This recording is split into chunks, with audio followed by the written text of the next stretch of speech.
Hello Terraria enthusiasts, my name is James, and I realised that when I was ill I actually missed one of the biggest 1.3 spoilers we've seen to date, actual video footage of 1.3.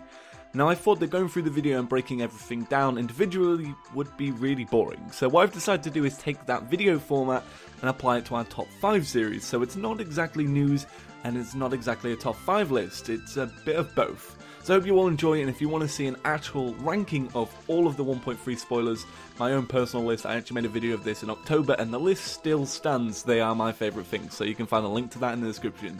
So, other than that, let's begin. 5. Coming at the number 5 slot is the laser machine gun. Now I was a really big fan of the laser machine rifle in the 1.1 update, and it's really nice to see it get an upgrade. Now I actually reduced this in my rankings solely because it absolutely drains mana. As you can see, the guy in the video is just using potion after potion as he does this, and he's using Spectre Armor, which basically regains your mana for every kill that you get, and even still it's just draining it completely. So although it's really awesome, I do see potion sickness affecting this weapon quite a lot. 4. Coming at the number 4 slot is the ALMA. Now, I solely put the ALMA on the list simply because I really like the look of it, but when I was listening, I actually found the sound to be quite appealing. When I first saw this in the game, I knew that it would make some kind of weird sound, but I didn't know exactly what it was going to be. And as I heard it in this track, it slowly repeats itself. It's not too, not too out there. As you can see when you listen with the video, it actually goes pretty in tune with the music. So I increased it in my ranking simply because the sound isn't too obnoxious, even though it is slightly, a little bit obnoxious. 3. Coming at the number 3 slot is the Hex Doll. Now there's something about the Hex Doll that really clicked with me. When I was looking at it, I just thought, you look like a homing water bolt, or at least that's what it seemed to me. Now in the game I actually favour mana weapons, so everything mana really just homes in on me.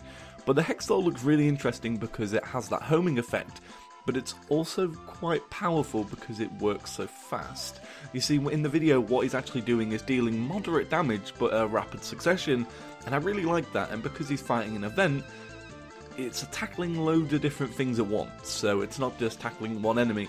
It does look like it'll be pretty good in a cave, but this does seem like one of them weapons that you'll use in between weapons, so once one weapon runs out, or you've got like a little debuff going on, or you just want to swap things up, you'd switch to the Hex Doll, quickly use all of that on your mana, take out whatever you can, and then swap to another weapon, and I really like that. It looks like it's going to be a great addition for all mana users, basically. 2. Now, in the number 2 slot is something that in my original 1.3 editions list I talked about, but not really. You see, how this update's working is basically you've got the big lunar event, and then you've got some little mini events that go alongside of it, and we've just seen our first one, Martian Madness. Now I'm going to up this in my list simply because it changes the background and it looks really good. As you can see in the video, in the background all the little like spaceships are flying around, and then on the foreground where you're fighting there's loads of little spaceships and other little things, and it just looks like it's going to be a lot of fun. It seems like one of them events where it doesn't seem too challenging, it doesn't seem insanely fleshed out, it seems a little bit more like the Frost Legion, but it looks like it's going to have some really awesome loot, or really, well, not exactly big loot, but exactly awesome loot. Do you get me? Like little loot, but it's pretty good. It looks like one of them ones, like maybe it drops some really awesome accessories, or maybe it drops like components for better weapons. It does look like a filler event, but I still really like it, and it looks like it's going to be quite fun. 1. Now, in the number 1 slot is Steam integration. This is something that a lot of newbie Terraria players face on a daily basis. So a lot of people jump into the game and they're like, oh, I really want to play multiplayer. How do I play with my friend? And see, if you're about 7 or 8 years old, which is what Terraria's like younger audience is about that age, you're not going to exactly know all the things about IP port forwarding and setting up servers, and I really like that they're simplifying things. Also with Steam integration, it means that we're going to have actual Steam integration in the sense of achievements, maybe statistics. Steam integration is a good step forward. I thought that when we got trading cards in the period between the 1.1 and the 1.2 update, it was really good for the game because we were getting just a little bit more built into Steam. And so with this, I really like it because it means things are a little bit simpler. It also looks very good. I really like the UI, and everything looks to be running very, very, very, very smoothly.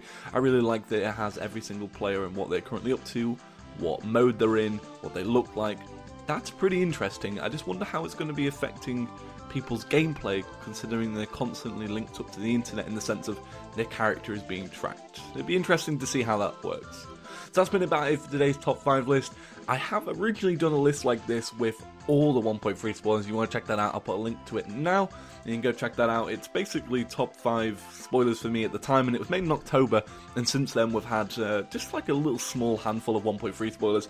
However, that list is still very relevant. They are my favourite things. So my name is James, thank you all for watching. I hope you've enjoyed this video. If you really did, make sure to click subscribe, because it means that you can get more top 5 lists in your subscription box. So that's been about it for today's video. Thank you all for watching. Peace.